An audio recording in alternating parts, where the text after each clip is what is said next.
Thanks for being here. I know you could be a lot of different places this morning. We just appreciate you folks. The fact that you'd be willing here to come here, to engage with one another, to connect one another with one another, it's a big deal. There are lots of things that vie for our attention, that vie for our time, that vie for our energy. And the fact that you would give up a Sunday morning to be here with us is huge. Thank you. I do appreciate it. We love you guys.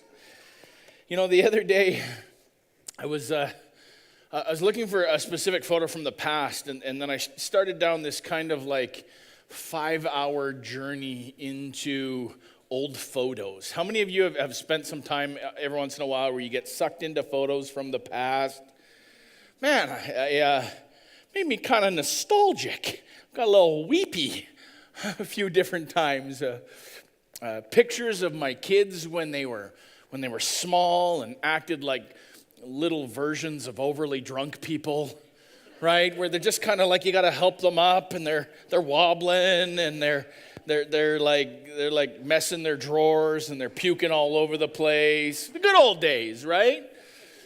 Just kind of got it, kind of like a little sad and weepy about it. I started reflecting on my kids' lives up to now. The so many cool highs that we've had and some of the terrible lows that we've had, and just being thankful for the journey. And then as I was going through these, it reminded me of who I hate. Do you know who I hate? Okay, perhaps hate is a little bit strong, but do you know who it is that I really, really, really struggle with? I struggle with people who are mean to my kids. Anybody else, a parent in here who's like, oh yeah, I identify with that. Yeah, I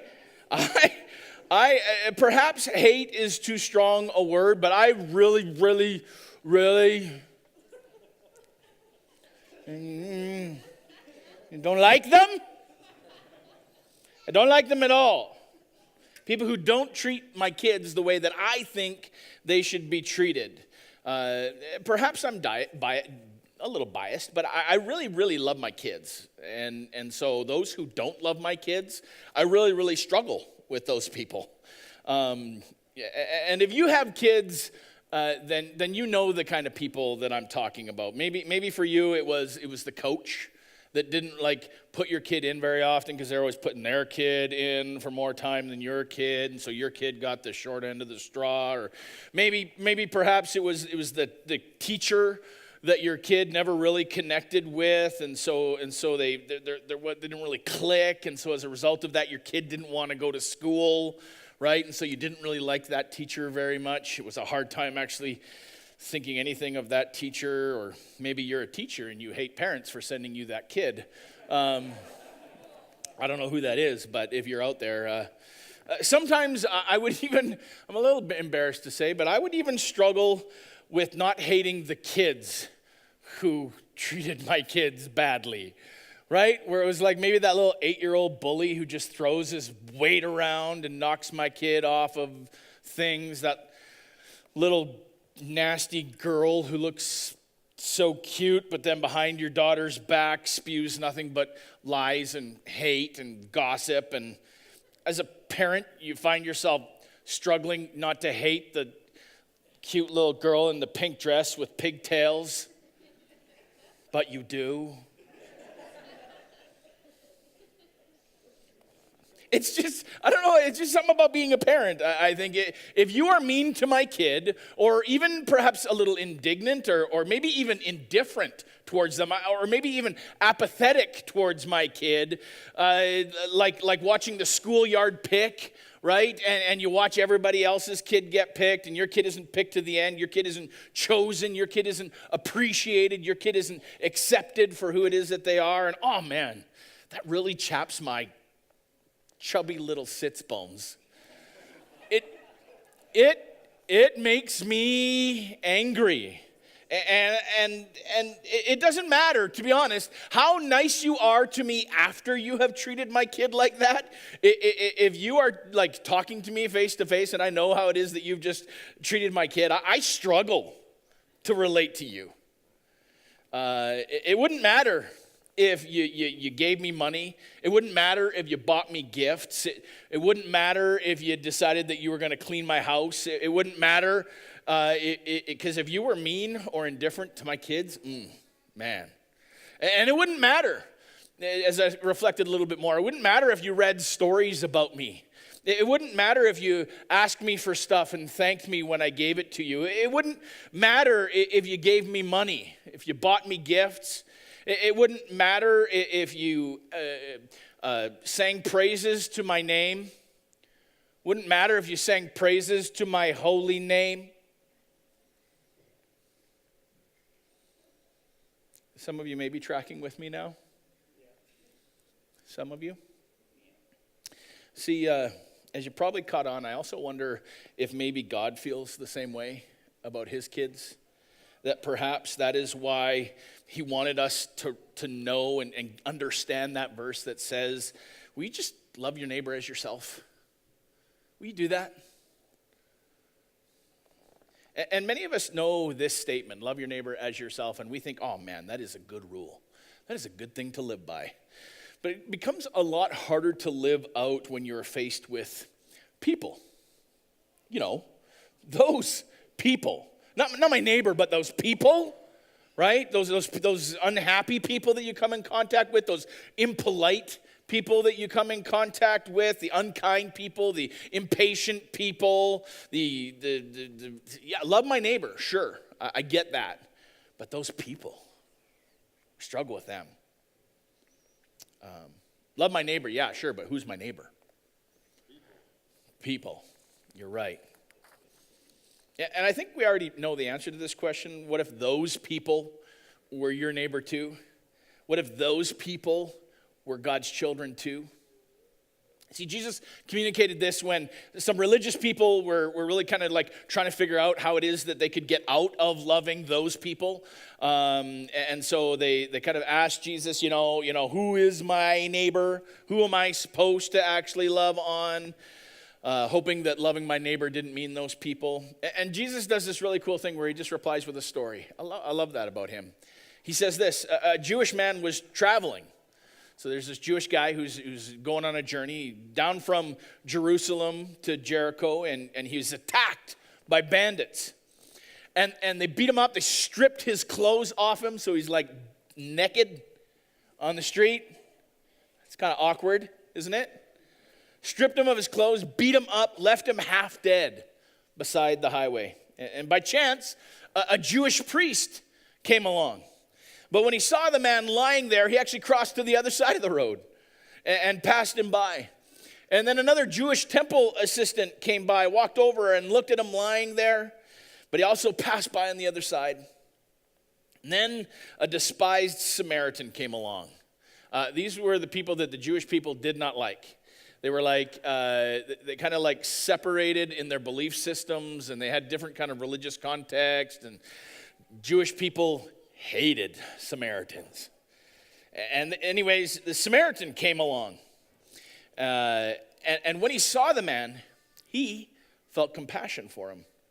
Going over to him, the Samaritan soothed his wounds with olive oil and wine and bandaged them. Must have been just what it is that he had on his person at the time, in his bag or whatever he was carrying with him. Then he put the man on his own donkey and took him to an inn where he took care of him. And the very next day, he handed the innkeeper 2 silver coins. That was about 2 days' wages for somebody back then. Telling him, take care of this man. If his bill runs higher than this, I'll pay you the next time that I'm here, which would be a few days later. Jesus said, okay, now which of these 3 would you say was a neighbor to the man who was attacked by bandits? And the religious lawyer who was trying to weasel his way out of loving others said, the one who showed him mercy. And then Jesus said, yes, now go and do the same. I think there's a lot we can actually learn from this story on living a life that is actually worth living, of living a life that matters. And I guarantee you, right off the top, that this Samaritan guy was just as busy as the other 2. But he was willing to be launched into something different than his own plans. And when the Samaritan saw the victim, he went to him. And the Samaritan was on his way somewhere, but he stopped when he saw the man in need. And we live in a fast-paced kind of rat race society where we are busier than we've ever been before. And it's easy to overlook the needs of those around us because, man, it's inconvenient to stop what it is that we're doing when you don't feel like it. But actually, real love, authentic love, the best kind of love is when you act on your love even when it's inconvenient. When you act on your love even when it's a challenge. When you act on your love even when it's frustrating and you don't feel like it and you don't want to and you not even sure you like this person. It's easy to love somebody who loves you. It really, to be honest, it doesn't take a lot of effort at all. But real love acts and does the loving things when that person doesn't deserve it, when you don't like them, when you don't feel like it. One of the first steps in being a good neighbor and loving others yourself is noticing others and then following where love leads you. The Samaritan first saw the hurting man. So much ministry of Jesus' time, when Jesus was walking and talking on the earth, so much of his healing, so much of his stories, so much of what it is that he did on the earth was done while Jesus was on his way somewhere. I kind of love the way that it says that. It's like, while he was on his way, blank. While he was doing this, blank. While he was, and then insert really cool story there. That he wasn't just sitting and waiting for people to come to him at the temple. No, he went about his everyday life and then engaged with people along the way. That so much of what it is that he did was understood his sentness out into the world. That is when we saw him meeting people. That is when we saw him loving people. That is when we saw him encouraging people that needed hope. And we too must begin to see with the eyes of Jesus in our lives. That wherever it is that you go from this place, you are as one sent. You are as one on a missional journey to actually love this world. And it will be inconvenient. And it will be a challenge. And it won't come at the best time. But will you actually open your eyes to it? Open your eyes to those people who are hurting everywhere you go, at the grocery store, at Walmart. Ugh. Nobody likes staying and spending time. I shouldn't say nobody.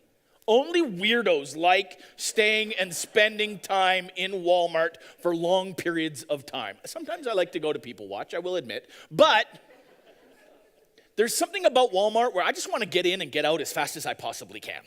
I don't want to wait in line. I just kind of want to go. Sometimes even just I'm glad that they got the self-serve checkout because I just want to get out quick as I can. And yet what am I missing sometimes by not being aware of what it is that's going on, by not looking people in the eye, by not seeing the needs, by seeing the difficulty that they're going through? We too have to see with the eyes of Jesus. And I do believe that these on our way times can be the most difficult times to make time for others. Why? Because we're on our way to something else that's really important. We are. And yet, maybe, even though time is our most valuable resource, we have to be aware that God might be asking us and sending us into something special. Or maybe we can see what's going on around us as Jesus did, giving time away. What if you recognize that your time was, if it is your greatest commodity, what if you used that most in order to love God? What if you used that most in order to sacrifice for him? And we're intentional about it.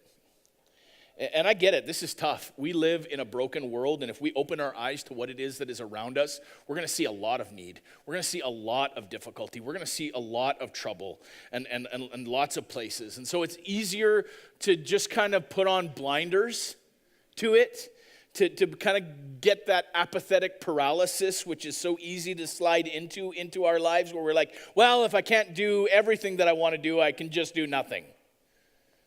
But what if you walked around with that kind of intentionality where you went, maybe I can do something for someone, instead of just putting on the blinders.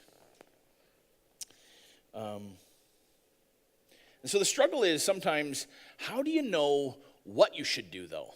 In a world of tons of need, how do you know what need you should meet?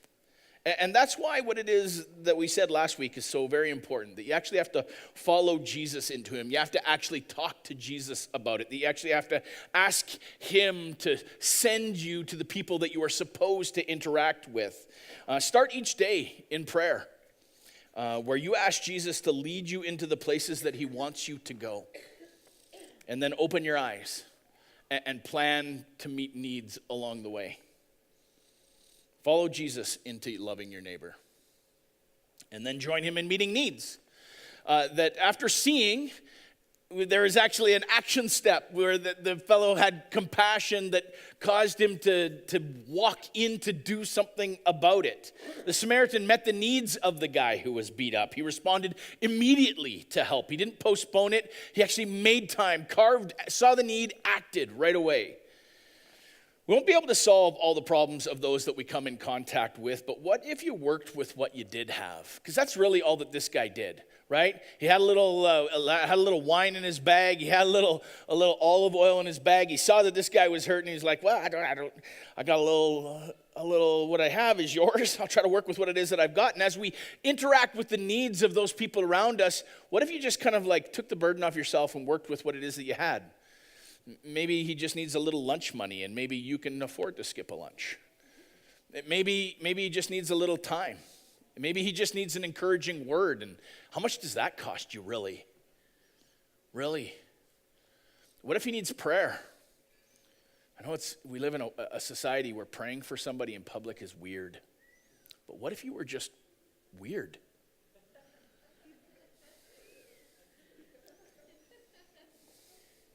Work with what it is that you have. Because the thing is, whether it's our pride or whether it's our money or whether whatever it is, love is going to actually cost you something, or it's not love. Imagine this Samaritan guy picking up this naked body, right? This injured man with no clothes. Probably he got himself filthy, because if he got beat up the way that this actually says he got beat up, he was probably pretty bloody.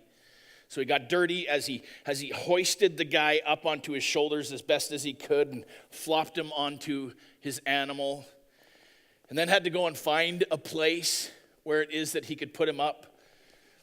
Man, this was not a convenient task. It was messy, and it cost him something.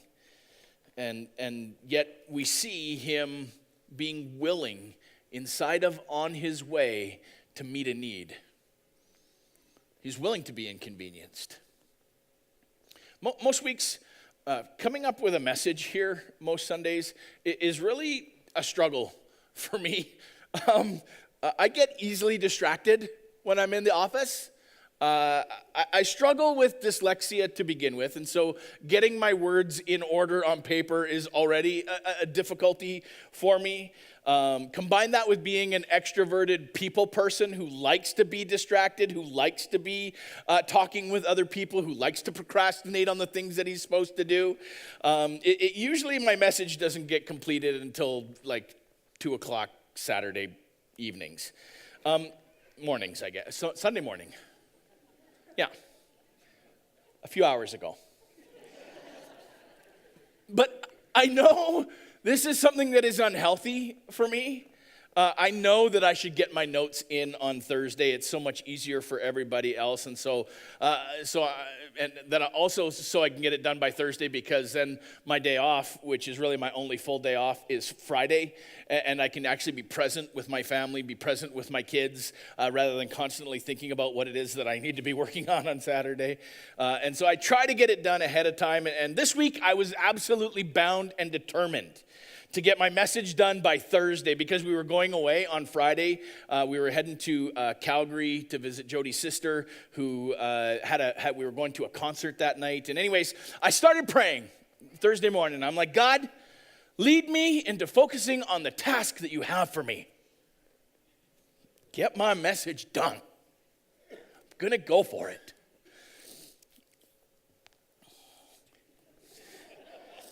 After about five-minute conversations became hour-long conversations. I had about an hour in between the last appointment that I didn't have scheduled and the next appointment that I did have scheduled. I was like, okay, I got an hour. I'm just going to go. I'm just going to, God, download it, give it to me. We're just going to get it done. And I heard the door open, and I hear this guy say, I need to speak to who's in charge. I like ducking behind my computer, and Clayton happened to be in the office, and I'm like, oh, Clayton, you be the guy in charge. Clayton, you are the guy in charge. Delegate authority to you. You just go and be the guy in charge. And Clayton's like, oh, that's Frank. He's in his office. Just came out of a meeting with him for the last hour. He's got lots of time. Go ahead. Let's go ahead and give him a chat there. Anyways, sat down with this fellow, and he was kind of disheveled, and he was soaking wet. It had been raining that day, and he told me the story of how he came out from the coast looking for work, he and his wife, and had been kind of on hard times and been struggling with some cyclical habits of behavior, and were really difficult. They had spent the night prior in a tent, and a brand new creek decided to spring up and make its way through their tent. So their sleeping bags were toast, their clothes were soaking wet. They'd been standing out all day, and they were sitting at a table not far from the office building when somebody from Connect Church, I don't know who it was, saw them and had compassion on them and said, hey, are you okay? And they're like, no, we are freezing cold. And we had a terrible night last night where we didn't sleep, and we are not okay. And they're like, look, I have to be back for work, so I can't really help you. My boss, I'm already kind of on thin ice, but if you just walk half a block to Connect Church, the office is there, you just go and talk to somebody in there. In fact, go and talk to the guy in charge, because he'll do something for you. And I ended up spending half an hour, 45 minutes just listening to this guy and encouraging him.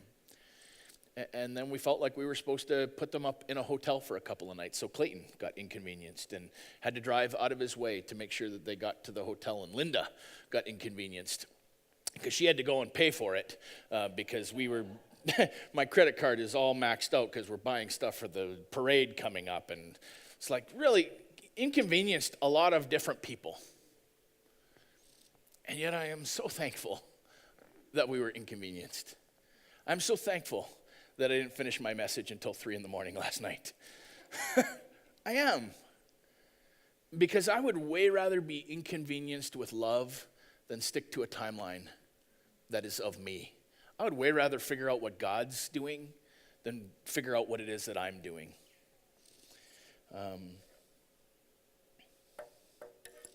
Loving my neighbor will not always be convenient. Oh, I got to hurry. Back to today's parable. The Samaritan man, he stays the whole night with this guy. He puts off his plans and what it is that he was going to be doing, even though others would look down on him because he's actually like a Jewish guy is spending time with a Samaritan guy, and they don't like, you don't do that. And anyways, he could have dropped him off and walked away, but instead he stays and he spends more time and more energy and more money with this guy, and in doing so probably gets to know him just a little bit, began to be a friend by actually investing in him, by spending time, intentional time with him. And when you spend time with people and are intentional, you can really get to know somebody. We teach a class on learning your gifts. We call it Stepping Up, where you begin to learn your Jesus gifts, the gifts that God uses to advance the kingdom. And in it, we ask people to share their story in 2 minutes. Can you distill your story down to 2 minutes? And it always amazes me as people share their 2-minute story, how much more I get to know them in that time, how much more I get inspired and excited by what it is that God is doing in people's lives, how much more I'm excited about how it is that people are willing to journey with God and the amazing things and the hard things and the difficult things, but the things that God has done as a result of them just continuing to push forward. It always amazes me, and I always feel more connected to those people afterwards. Anyways, I just love their great stories. And speaking of great stories, our family, this Christmas present that we went to go and enjoy with Brenda in Calgary was actually tickets to the Philharmonic in Calgary, which I'm like, okay.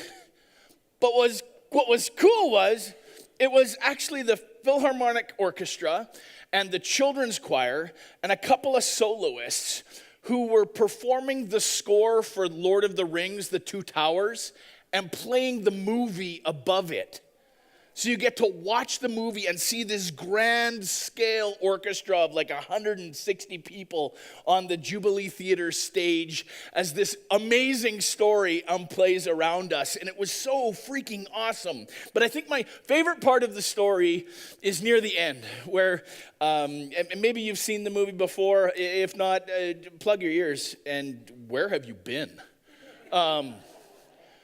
Anyways, spoiler alert,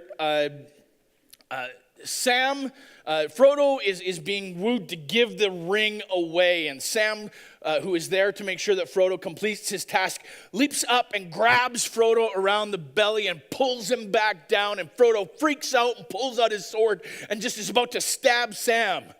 And it's like, what is going on? Sam is the sweetest guy. He's this little gardener who just decides to go and help Frodo with his task. And anyways, I love what Sam says just after this. In fact, I want to read it out to you. I have it up on the screen. I'll read this scene if you don't mind. He says, I know it's all wrong. By rights, we shouldn't even be here. But we are. It's like the great stories, Mr. Frodo. The ones that really mattered. Full of darkness and danger they were. And sometimes you didn't want to know the end. Because how could the end be happy? How could the world go back to the way it was when so much bad had happened? But in the end, it's only a passing thing, this shadow. Even darkness must pass. A new day will come, and even when the sun shines, it will and when the sun shines, it will shine out the clearer. Those were the stories that stayed with you, that meant something, even if you were too small to understand why. But I think, Mr. Frodo, I do understand. I know now. Folk in those stories had lots of chances of turning back, only they didn't. They kept going because they were holding on to something. Frodo says, what are we holding on to, Sam? That there's some good in this world, Mr. Frodo, and it's worth fighting for. You know, this series is about launching a life that's actually worth living, that perhaps at the end of your life, people might tell stories of you, of how you impacted the world for love. And you do that by joining Jesus in meeting needs, making friends, and multiplying faith and hope. That you devote your life for fighting for good, fighting fear and fighting hopelessness and fighting death. And you fight those things with love. In fact, the only thing that can fight fear and hopelessness and death is the love that Jesus offers us. And for our part, those of you who would call yourselves Jesus followers in here, your part is to share the news of that with others. that others wouldn't fear death, that others wouldn't be slaves to dysfunction, that others need not remain broken if they don't want to be, that they need not live a life of unfulfillment and distractedness. And we have a mission, you and I, to actually share this amazing news with others by following Jesus into meeting needs, making friends, and multiplying faith. That is something to live for. It is something to die for. And in the end, produces a life worth living. But to be honest, if we begin to look at what it is that you have fought for in your life up to this point, I think many of us, our missional resume, so to speak, of everything that we've done to this point, maybe the stories of how it is that you've reached out and loved God's accidental kind of children that he placed in your path. And perhaps you maybe look at that list and you think, man, my list is kind of short. The great stories of how you combated darkness and brought goodness and light to those who were struggling, those who have never experienced it before. If you look at the things that you have done in regards to that, you go, oh man, maybe mine's going to be kind of a short story.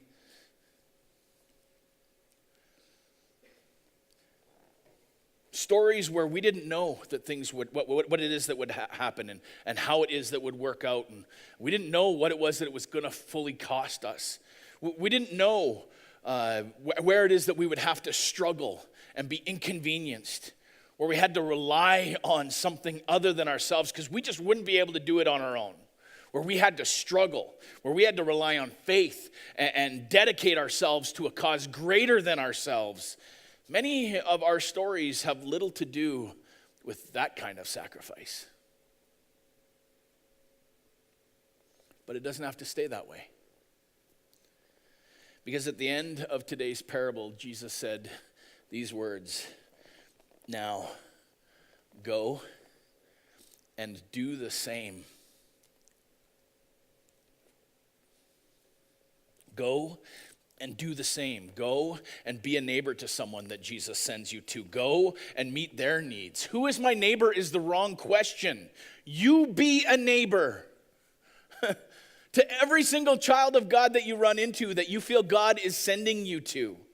And if you neglect them, if you ignore them, if you treat them poorly, the way some treated my kids, man, get on your knees and ask forgiveness because, man, a father's patience grows thin for those who ignore his kids. And this isn't a guilt thing. This is a course correction thing. If you are a Jesus follower, you are saved for a mission. And it is high time you abandon being Lord of your own life to actually follow Jesus into what it is that he has for your life. What will your swan song be? Oh, that was a wonder what the heck, what the what? Should you die tomorrow, what would your swan song, I love dyslexia. Should you die tomorrow, what would your swan song have been? Should you die the next day, what would the story have been of your day prior? Would it be one that people couldn't wait to recount on how it is that you were inconvenienced and how it is that you got out there and you loved no matter what? Where you were just a loving neighbor to whoever it is that God sent you. See, this is a state of being we are called to being a loving neighbor by joining Jesus and meeting needs, making friends, and multiplying faith. That in our understanding, as one who is sent on mission for God, in a variety of the everyday stuff of life that we walk into, that I find myself, that I am called into launching a life of neighboring, of being a neighbor. So today's challenge for you in our Made for More kind of challenge is, will I be a neighbor to those I am sent to? Will I be inconvenienced along the way? Will I actually step out and love God's kids that he sends my way? Will I be a neighbor to those I am sent to? Inconvenient? Probably. Cost you something? Yeah. Maybe cost you some pride? Probably. Cost you some cash? Yeah. Cost you some time? Probably. Are you actually willing to engage in it though? And so this week's challenge, I want to encourage you, understand your identity as a neighbor. Today, if you're willing to answer yes to this question, I'd like you to head over and grab the Neighbor pins. Bright yellow today. Why? Because maybe we just want you to be a light. And what I'd like you to do is actually take the pin and put it into your house today, where you are somebody who is saying, I'm willing to be inconvenienced. I'm willing to go on mission with God. I'm willing to be a light in the darkness.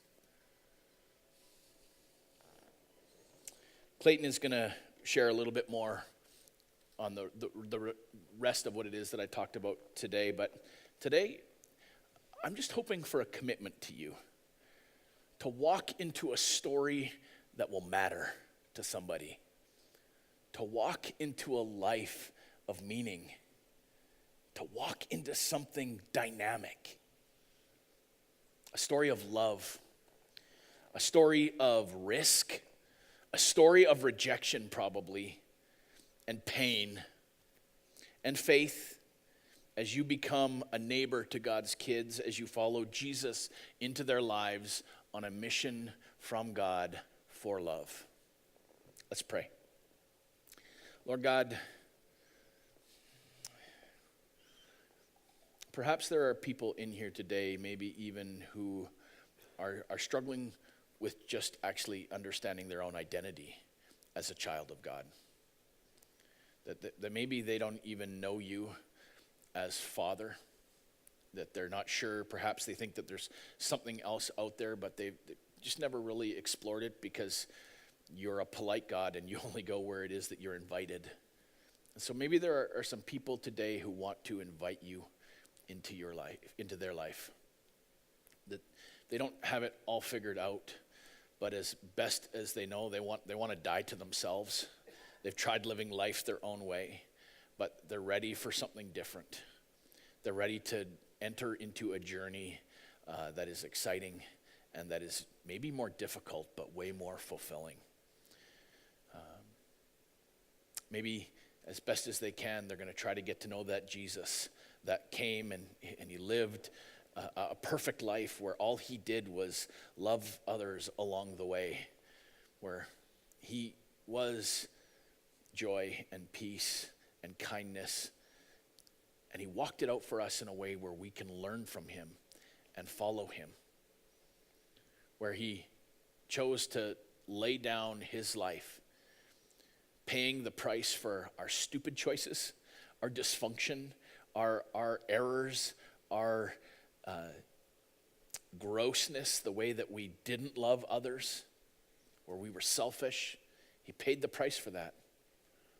So that for those of us who believe in him, who follow in his ways as best as we can, that we'd be forgiven completely, and we actually get a fresh start to start new.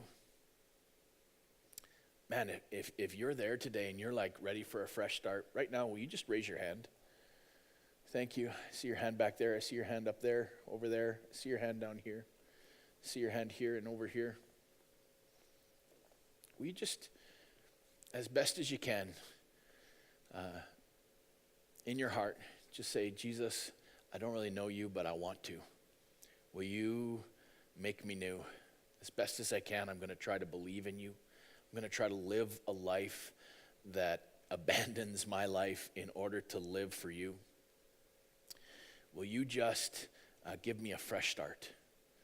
Will you help me get to know you better, to make you manager of my life, Lord of my life, and help me engage in a life that's worth living, where I open my eyes to the struggles around me, where I follow Jesus into places where others would go on the other side of the road, where I might actually be willing to inconvenience myself and step in and meet a need, where I might be willing to get to know that person, where it's not just a transaction, but it's me actually hearing their story and figuring out what it is that's going on and giving them an encouraging word and helping them along the path again. Father, will you help me multiply hope?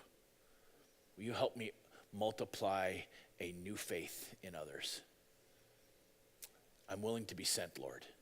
I'm willing to open my eyes. Will you lead me to where it is that you'd have me follow? In Jesus' name, amen. Please, if you missed and caught up and maybe have to enter in a few more pins onto the board there, find a spot where your pin goes as somebody who is understanding who it is that they're sent to, as somebody who is understanding who it is that they're called to pray for, and then as somebody who understands their calling to be a neighbor. Make sure you put the pin in before you leave, and then invite somebody out next week, because Clay's got something really dynamic planned. He shared with me a little bit of what he's got planned, and it's going to be so good. Okay? Have a great week, everybody. Be blessed.